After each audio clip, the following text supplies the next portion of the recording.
Berkatalah Zakaria, Rabbi, berikanlah untukku sebuah pertanda bahwa aku akan punya anak laki-laki. Allah berfirman, tanda-tanda bagimu adalah engkau tidak akan bisa berbicara dengan manusia selama 3 malam berturut-turut. Maka keluarlah Zakaria kepada kaumnya dari mihrabnya dan memberi mereka isyarat supaya mereka bertasbih kepada Allah setiap pagi dan petang. Ini adalah adegan, kita lanjutin sekitar 2 menit sebelum azan. Ini adalah adegan ketika Nabi Zakaria dapat berita gembira akan punya anak laki-laki. Karena Nabi Zakaria berdoa minta anak laki-laki dari sejak nikah sampai usia 80 tahun. Kurang lebih sekitar 50 tahun berdoa. Lama banget, ya Allah beri anak, ya Allah beri anak. Sampai iparnya udah punya anak keren namanya Maryam. Iparnya adalah Imran. Udah punya anak keren banget, cewek, solehah, dari kecil udah beribadah di Masjidil Aqsa. Zakaria masih minta anak, ya Allah, ya Allah, ya Allah. Sampai puncaknya Zakaria ngelihat Maryam dapat makanan dari langit. Zakaria datang ke mihrab Maryam, terus di situ udah ada makanan yang bukan dibawa oleh Zakaria. Zakaria nanya, anna laki hadza ya Maryam? Maryam dapat dari mana makanan ini? Kata Maryam, huwa min indillah, dari Allah. Kata Maryam, gimana caranya? Kata Maryam, Allah punya cara sendiri. Allah yarzuqu may yasha bighairi hisab. Terserah Allah gitu. Masya Allah, Masya Allah. Zakaria kagum sama Maryam, langsung pergi ke mihrabnya Zakaria, sholat, dan di dalam sholatnya Zakaria berdoa, hunalika da'a Zakaria rabbah. Di saat itulah Zakaria benar-benar nangis berdoa kepada Allah, ya Allah, Rabbi habli min ladunka dzurriyyatan thayyibah innaka sami'ud du'a. Ya Allah, beri saya anak seperti dia, seperti Maryam. Engkau maha mengijabah doa dan saya enggak pernah berputus asa meminta kepadamu. Udah 50 tahun lebih. Tiba-tiba Allah bilang, ya Zakaria, inna nubashiruka bi ghulam ismuhu Yahya lam naj'al lahu min qablu samia. Zakaria, sekarang kami akan perkenankan doamu, kamu akan punya anak, beri dia nama Yahya. Belum pernah ada anak seperti dia yang soleh di muka bumi. Zakaria kaget, walaupun doa, tapi beliau masih berpikir kayak, gimana caranya saya punya anak? Ini kayak apa ya, tarik-tarikan antara logika manusia dengan iman. Imannya percaya Allah Maha Kuasa, tapi logikanya gimana caranya? Istri saya sudah tua, saya juga udah tua.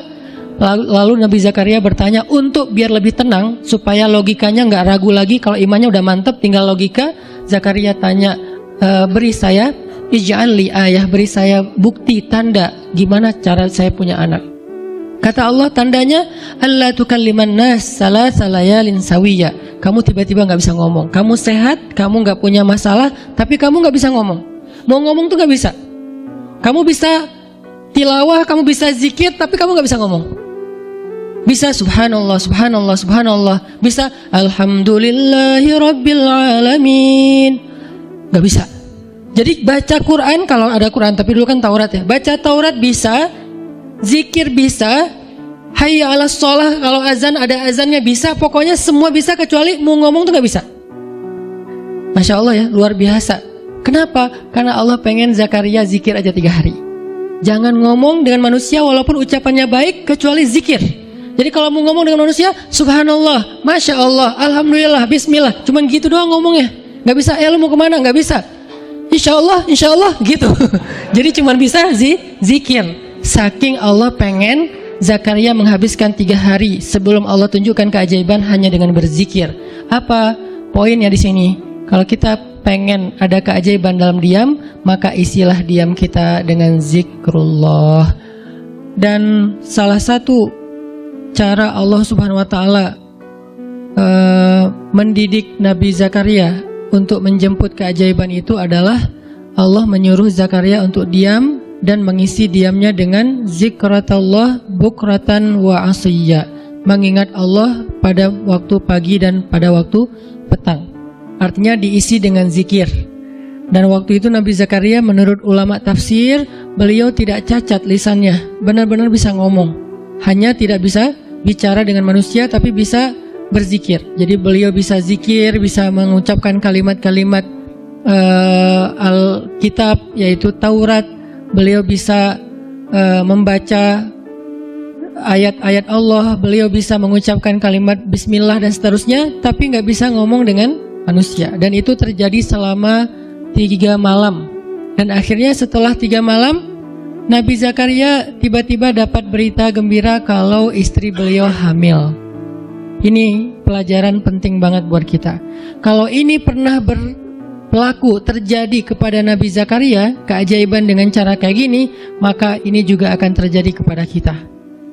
Itulah alasan kenapa kisah tersebut direkam dalam Al-Quran, supaya dia menjadi pelajaran hudan lil muttaqin. Itu kenapa Allah katakan Al-Quran hudan lil muttaqin, petunjuk bagi orang yang bertakwa, orang yang pengen memperbaiki diri, orang yang pengen dapat solusi. Muttaqin, orang yang pengen wa may yattaqillaha yaj'al lahu makhraja, dapat jalan keluar. Wa yarzuqhu min haitsu la yahtasib, dikasih rezeki yang enggak terduga-duga.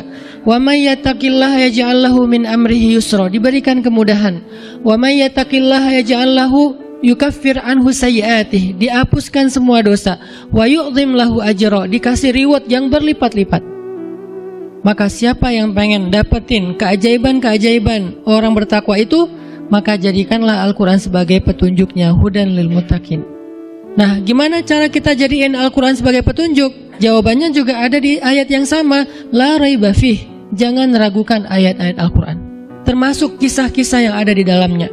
Sehingga kalau kita benar-benar percaya kisah Nabi Zakaria mendapatkan keajaiban dengan cara diam dan zikir, maka kita coba terapin itu dalam masalah hidup kita, insya Allah kita juga akan mendapatkan keajaiban dan kejutan seperti yang didapatin oleh Nabi Zakaria.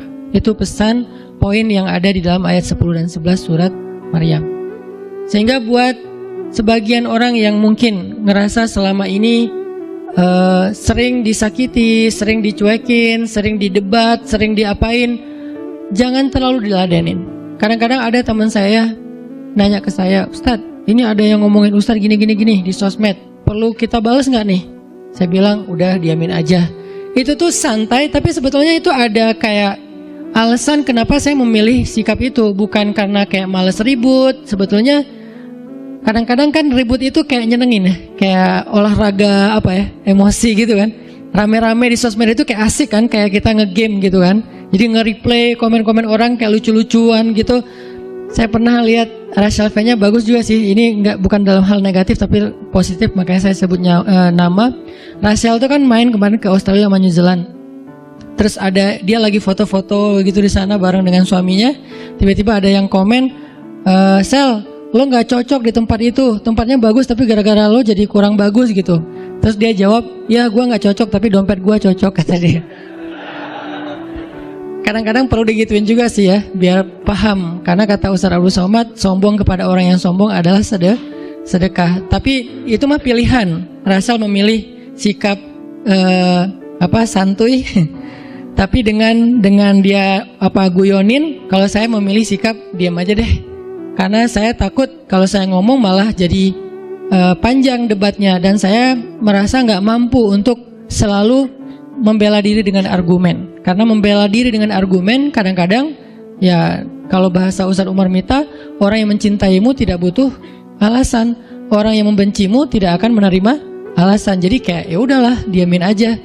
Ternyata dengan kita diam muncul aja keajaiban, banyak keajaiban. Jadi benar-benar saya percaya banget diam itu tuh keajaiban. Dan itu berlaku dalam dakwah, berlaku dalam masalah keluarga. Ketika istri lagi ngambek, dia misalnya komen panjang di sosmed, di WhatsApp misalnya, dia kayak misalnya namanya juga lagi ngambek ya, ngomong panjang di WhatsApp. Kalau saya sabar untuk diam, itu tuh beres dengan sendirinya dan akhirnya malah lebih baik. Tapi kalau saya kepancing, jadi kita balas-balesan. Sepanjang hari WhatsAppan terus nggak beres-beres, tapi hasilnya makin lama tuh tangan pegel, hati panas. Karena kayak pengen dia balas apa, oh balasin lagi, terus aja gitu, habis energi dan kerasa gitu capeknya tuh luar biasa. Tiba-tiba muka jadi lebih tua gitu kan ya, tiba-tiba berkerut semua, terus warna kulit makin doff gitu. Ini gara-gara efek stres kali ya. Jadi intinya adalah jangan diladenin, diamin aja setelah kita klarifikasi fitnah. Kalau itu berbentuk fitnah, tetap kita butuh tabayyun, klarifikasi biar tidak menyebar fitnah. Tapi beres klarifikasi nggak usah diperpanjang. Berapa kali mungkin teman-teman ngelihat, mungkin saya pernah ada, nggak ada apa-apanya sih dibilangkan Ustadz Felix, kalau beliau lebih pro lah dalam masalah kayak gini. Kalau saya beberapa kali dibully di sosmed, pernah nggak saya ladenin? Hampir nggak pernah. Cuman klarifikasi maksudnya, udah beres, diamin aja, diamin. Sepahit apapun, sepanas apapun kalimatnya, yang kadang-kadang Ustadz nggak baca, penasaran soalnya. Kalau kita diam karena nggak baca, mungkin nggak ada challenge-nya kan. Ini baca, komennya semua sampai ribuan itu satu-satu dibaca. Fakuli washrabi wa qarri aina fa imma tarayinna minal bashari ahadan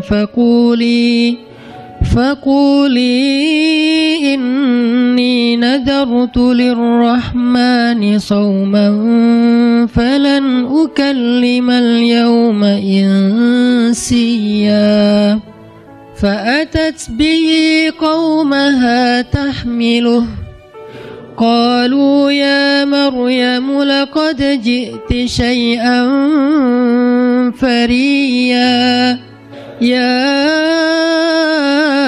أخت هارون ما كان أبوك امرأ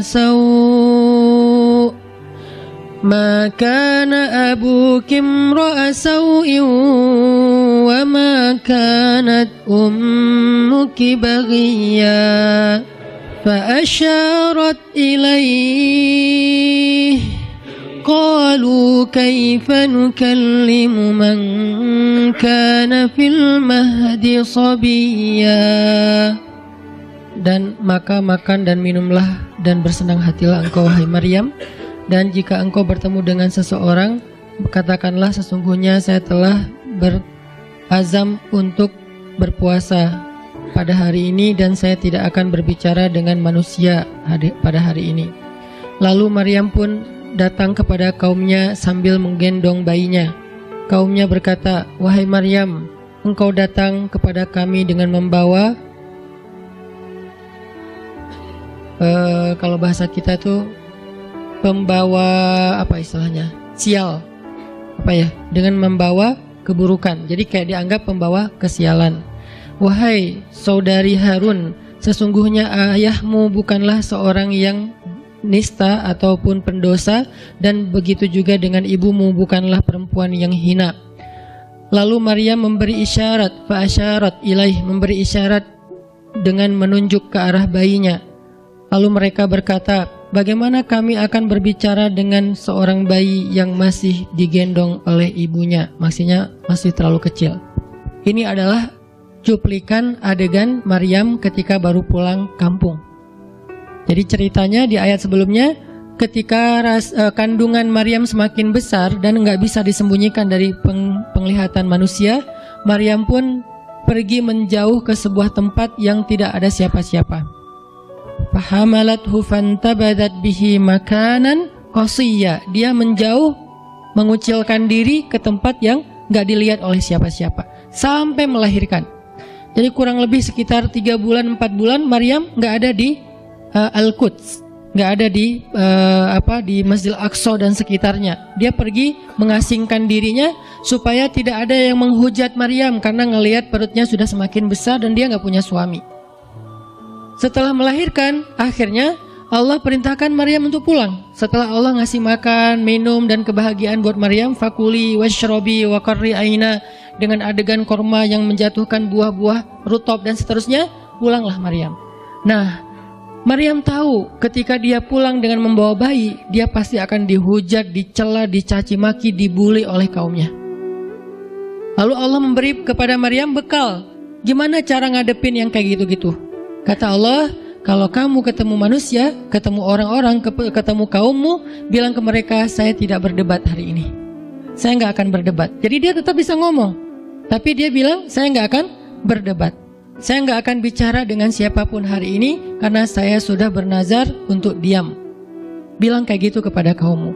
Maka fa'atat bihi qaumaha tahmiluh.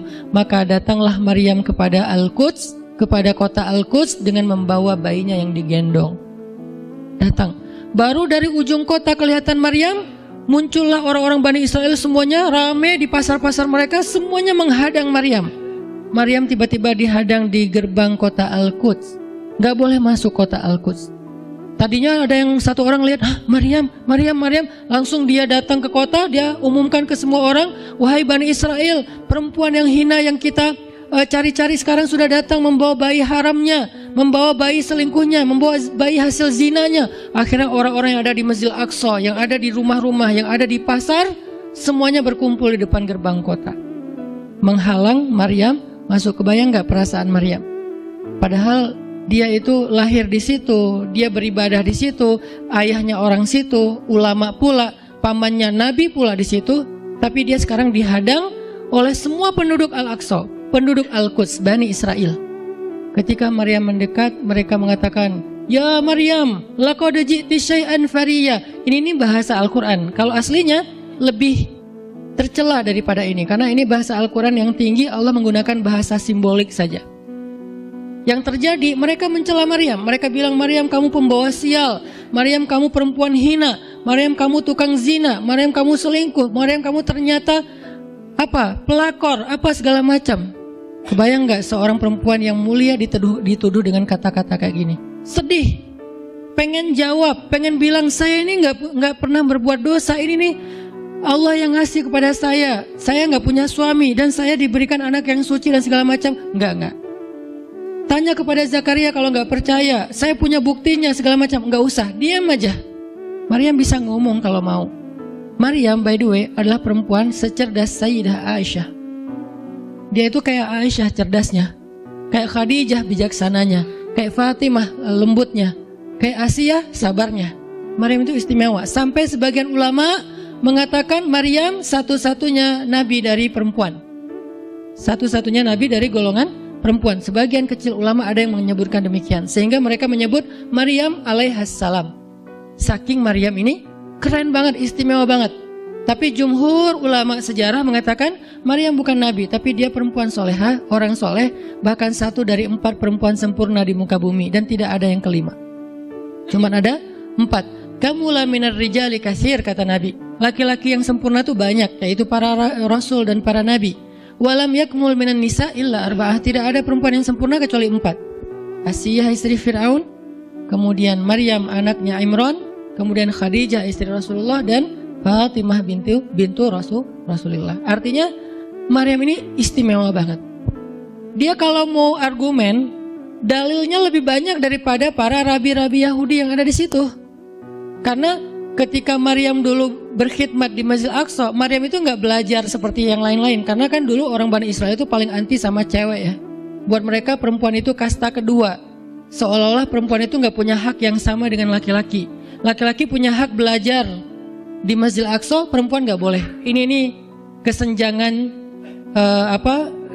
gender di masa Bani Israel dulu. Jadi kalau ada yang mau nuduh Islam sebagai tidak memperhatikan masalah gender, dia harusnya baca sejarah. Justru Islam, Al-Quran, Taurat, Injil mengangkat perempuan untuk setara dengan laki-laki.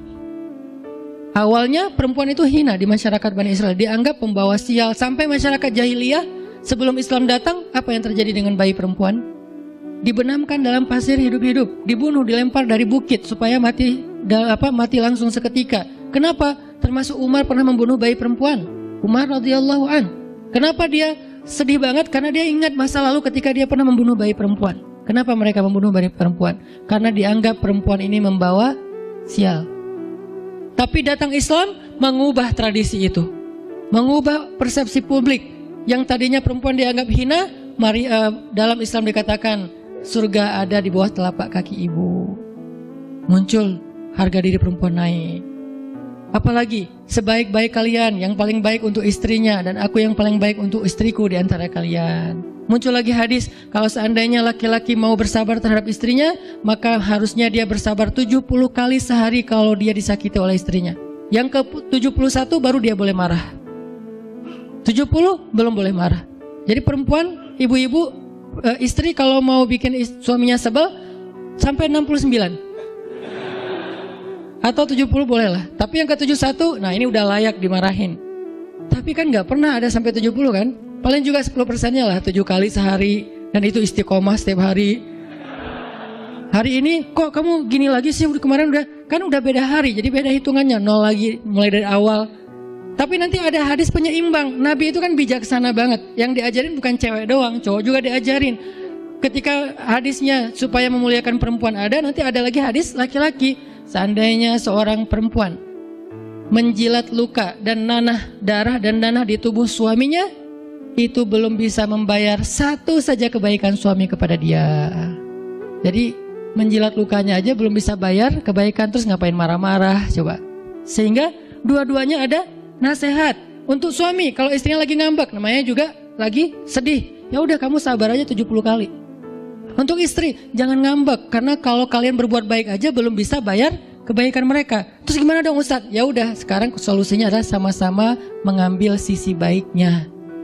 Kayak gitu nasihat Nabi.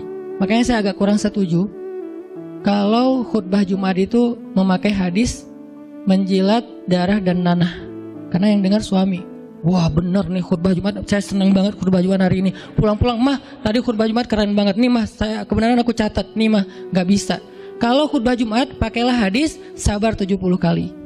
Menasihati suami. Kalau majelis taklimnya ibu-ibu, masalah tadi, seandainya saya boleh menyuruh manusia sujud kepada manusia, saya suruh sujud istri kepada suami. Masing-masing ada hadisnya, jangan disilang. Ini gak bijak dalam ceramah, karena harusnya memberi nasihat yang bisa memperbaiki, bukan menambah tuntutan baru. Wah benar nih, kalau suami saya dengar, untung harusnya suami saya datang. Ustadz boleh nggak acara selamatan di rumah saya nanti temanya ini gitu. Kalau perlu ngundang ustadz yang dia kenal, request dulu untuk ngemojokin pasangan. Ini nggak bijak. Balik lagi ke cerita tadi, Maryam tuh pinter banget, cerdas banget. Dari kecil dia udah hafal Taurat. Ibarat anak sekarang hafal Quran. Dan lebih sulit ngafal Taurat daripada Quran. Kenapa? Karena bahasa Al-Quran itu sastra banget. Jadi ngafalnya itu kayak ngafal syair. Itu aja udah susah kan? Kebayang gak ngafal Taurat? Lebih sulit lagi tuh. Dan Maryam dari usia di bawah 5 tahun udah khatam Taurat. Udah tahu tafsir Taurat usia 7 tahun.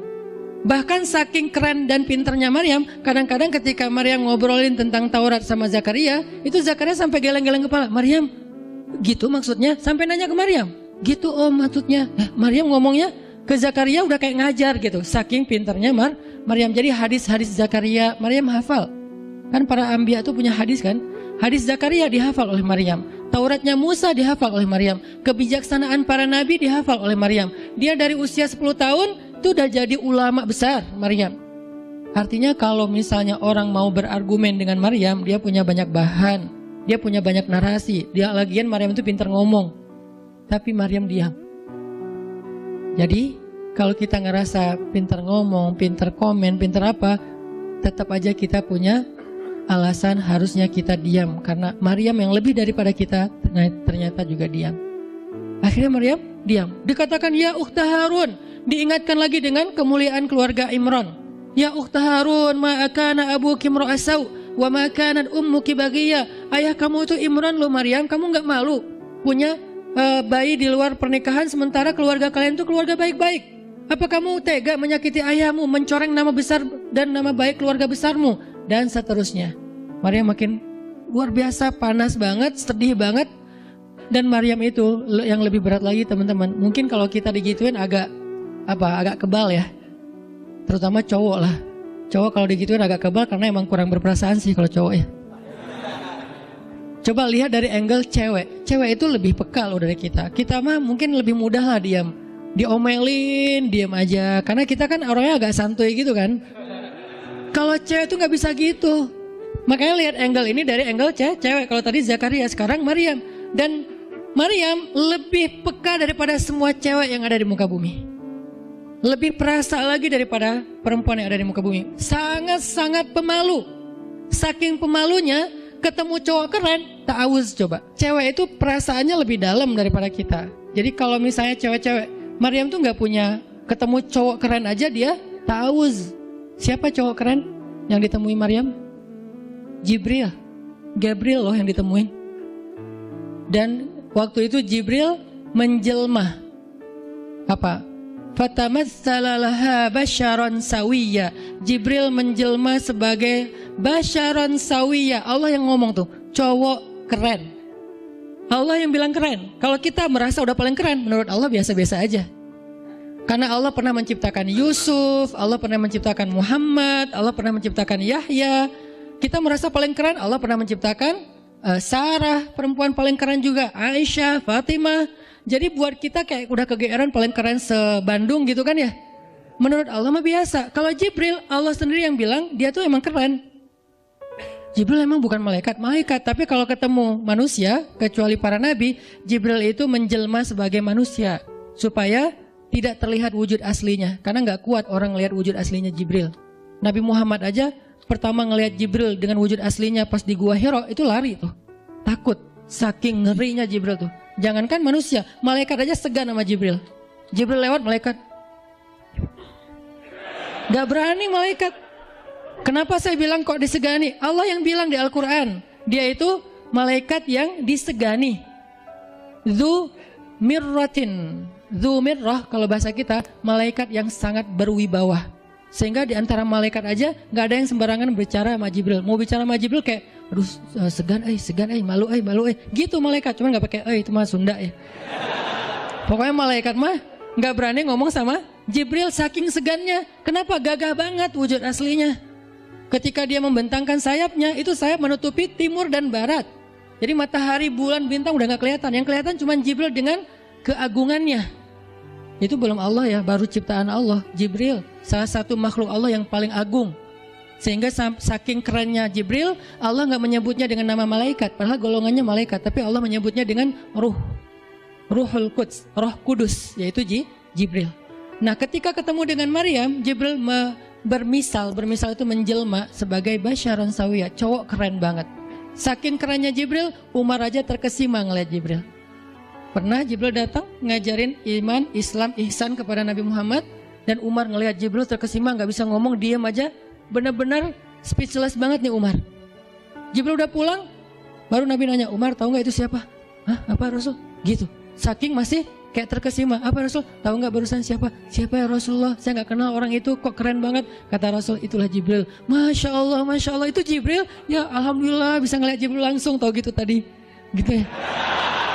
Kalau bahasa kita mah udah langsung pengen foto-foto kan sama Jibril. Kebayang nggak cowok sekarang lihat Jibril? Baru lihat apa artis Korea aja kita udah kayak gimana kan, BTS atau apa, udah segala macam, udah guling-guling, udah gigit jari. Baru BTS doang. Kadang-kadang nggak ngeliat BTS langsung, cuma lihat di TV doang udah aku nggak bisa gini, aku nggak bisa gitu kan ya. Belum ketemu Jibril loh. Jadi nggak ada lah artis sekeren Jibril. Baru Yusuf aja udah pada ngiris tangan, belum malaikat. Sampai ketika cewek-cewek ketemu Yusuf, mereka bilang apa? Ini bukan manusia, ini malaikat. Jadi gantengnya Yusuf tuh bukan ganteng-ganteng apa? Itulah. Ganteng kok hewan gitu kan. Ini ganteng-ganteng malaikat. Belum ada tuh film atau sinetron itu. Yusuf itu ganteng-ganteng ganteng-gantengnya tuh malaikat. Levelnya tuh level malaikat. Jadi kalau ada Jibril, ada Yusuf kayak, nih yang mana Yusuf, mana Jibril ya? Keren dua-duanya. Nah, Jibril datang ketemu Maryam bukan di atas panggung rame-rame. Berdua coba, intimate banget kan? Kalau di atas panggung teriak-teriak nggak keren lah, biasa aja. Ini tuh berdua, private banget. Di satu ruang kecil, berdua, nggak ada yang tahu. Tiba-tiba Jibril berdiri di depan Maryam, senyum dengan khas senyumnya malaikat yang mematikan gitu. Maryam pas buka mata lagi zikir, ngelihat Jibril depan matanya keren banget. Langsung Maryam bilang apa? A'udzubillah. Cie, wibawa banget kan Maryam? A'udzubirrahmani minka in kunta taqiyya. Jadi emang elegan sih orang-orang soleh itu. Dia langsung nunduk, dia bilang A'udzubirrahmani minka in kunta taqiyya. Aku berlindung kepada Allah yang Maha Rahman. Kenapa ngomongnya Rahman? Karena keren. Kalau enggak keren, a'udzubillah. Karena keren, A'udzubirrahman. Tapi masih ta'awuz, cuman pakainya Rahman. Karena Allah tuh Maha Pengasih yang udah bikin kamu tuh keren. Diksinya luar biasa ya. Maryam gak bilang A'udzubillahi minasyaitonirrajim. Enggak, ini enggak layak dibilang syaiton. Ini terlalu keren. Jadi gak bisa A'udzubillah, A'udzubirrahman. Berarti Maryam itu pinter. Sampai dia bisa memilih diksi Asmaullahil Husna. Dia nggak pakai diksi Allah, dia pakai diksi Ar-Rahman. Karena yang datang itu wajahnya tuh wajah orang baik, tapi keren.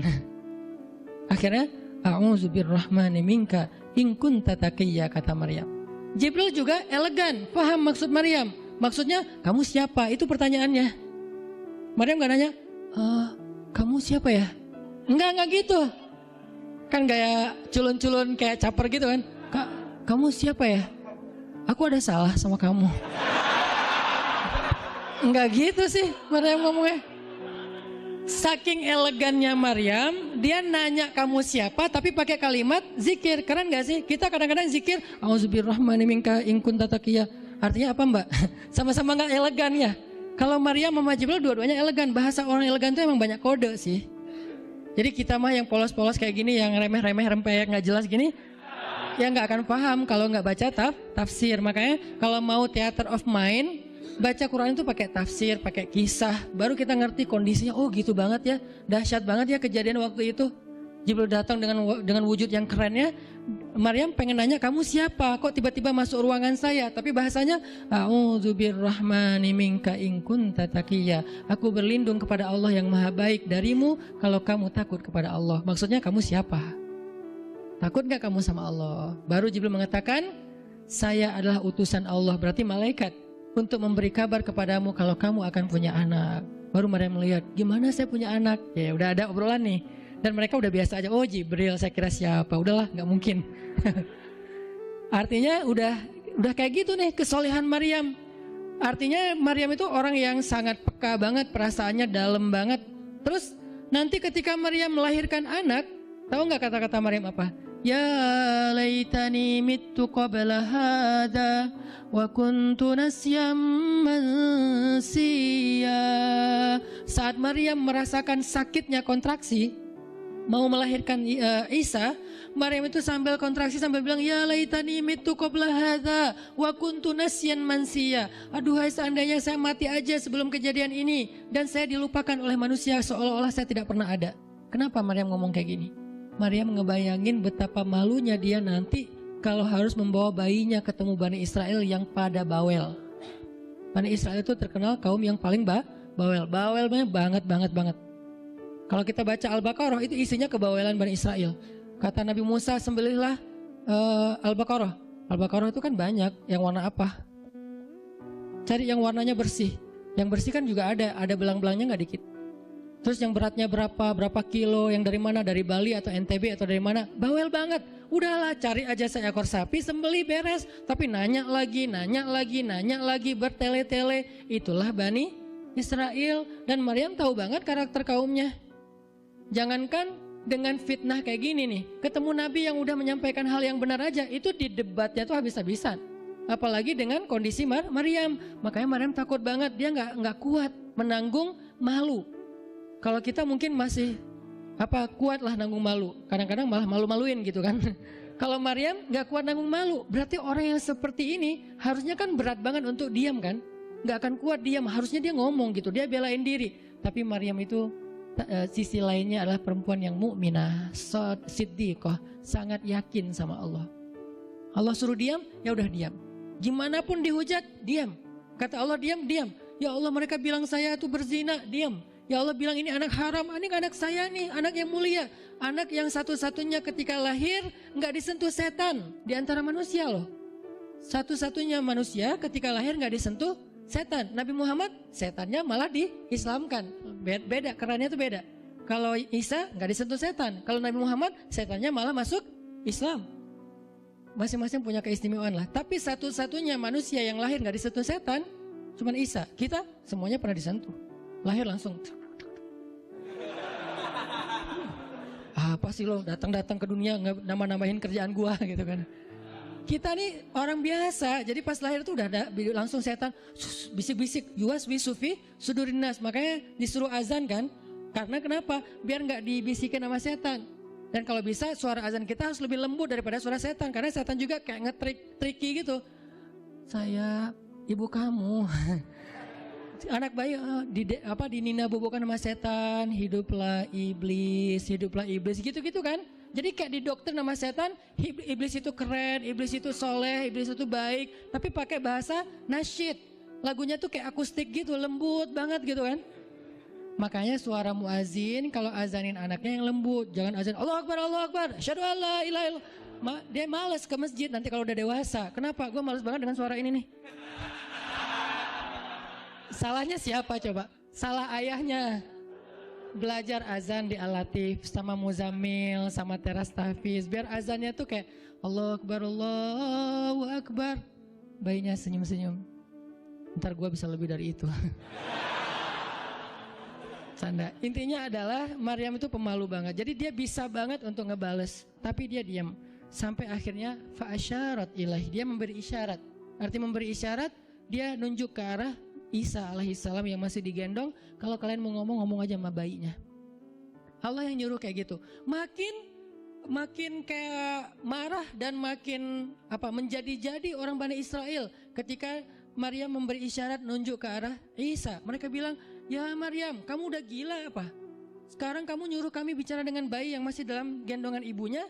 Benar, Maryam tuh ternyata udah stres gila. Dia gara-gara ditinggal sama selingkuhannya, sekarang dia jadi orang gila. Wah, luar biasa tuduhan kepada Maryam. Maryam diam aja, sedih, nahan air mata.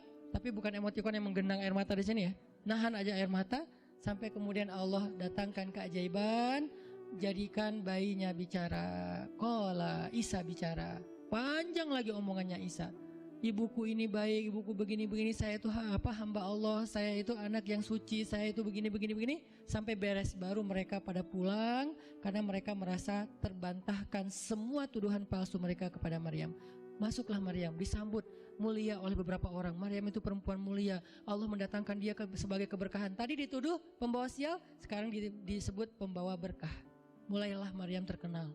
Isa dididik, kemana Isa pergi, anak-anak kecil segengnya Isa pengen jadi temannya Isa. Gue temannya Isa lo, gue temannya Isa lo. Gak lama kemudian Isa jadi temannya Yahya. Ketika dia udah bisa main sama Yahya, main berdua sama Yahya. Kemana-mana berdua, Yahya, Isa.